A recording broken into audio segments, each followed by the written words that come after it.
ठाण्यातील शास्त्रीनगर परिसरात राहणारे श्री विजय गुजर यांच्या घराला 17 एप्रिल रोजी शॉर्ट सर्किटमुळे भीषण आग लागून त्यांचा संपूर्ण संसार उद्ध्वस्त झाला होता.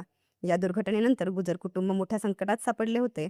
मात्र अशा कठीण काळात डॉक्टर श्रीकांत शिंदे फाउंडेशनने पुढाकार घेत त्यांच्या घराचे पुनर्बांधणीची संपूर्ण जबाबदारी स्वीकारली.